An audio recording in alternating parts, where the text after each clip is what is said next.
أصدر الاتحاد الكونغولي لكرة القدم بلاغا أعلن فيه نيته الاحتجاج لدى محكمة التحكيم الرياضي الطاس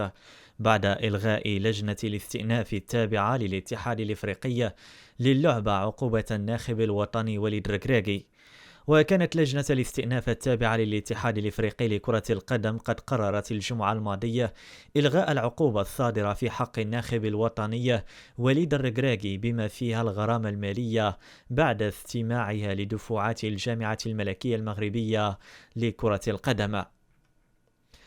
وكان كاف قد قام بتوقيف مدرب المنتخب الوطني المغربي وليد الركراكي 4 مباريات منها مباراتان موقوفتا التنفيذ مع غرامة مالية بقيمة $5000، كما تم فرض غرامة مالية على الجامعة الملكية المغربية لكرة القدم والاتحاد الكونغولي للعبة قدرها $20,000. وفرضت غرامة مالية أيضا على الجامعة الملكية المغربية لكرة القدم بقيمة $10,000 بسبب استعمال الجماهير المغربية للشهب الاصطناعية ضد الكونغو، و$5,000 منها موقوفة التنفيذ.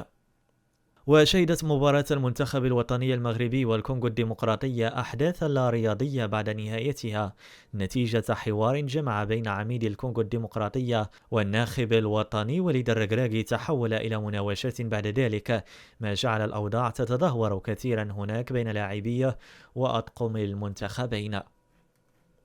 وفي خبر آخر، تستعد الجامعة الملكية المغربية لكرة القدم لإرسال لجنة تقنية إلى العاصمة الإيفوارية ياموسوكرو لوضع كل الترتيبات المتعلقة بإقامة المنتخب الوطني في حال تمكن من عبور دور ثمن نهائي كأس إفريقيا على حساب منتخب جنوب إفريقيا غدا الثلاثاء. وأعطت الجامعة تعليمات للجنة التابعة لها من أجل ترتيب رحلة إلى مدينة ياماسوكرو قصد حجز فندق مصنف للأسود وتحديد ملعب للتدريب، وكذا الوقوف على جميع التفاصيل المتعلقة بتنقلهم في حال الفوز على جنوب إفريقيا وضمان العبور إلى الدور الموالي من مسابقة الكان، سعيا منها إلى توفير جميع الظروف الملائمة للمنتخب الوطني كما كان الحال في مدينة سان بيدرو، خاصة وأن المنتخب المغربي سيكون على موعد في حال تأهله إلى ربع نهائي بطولة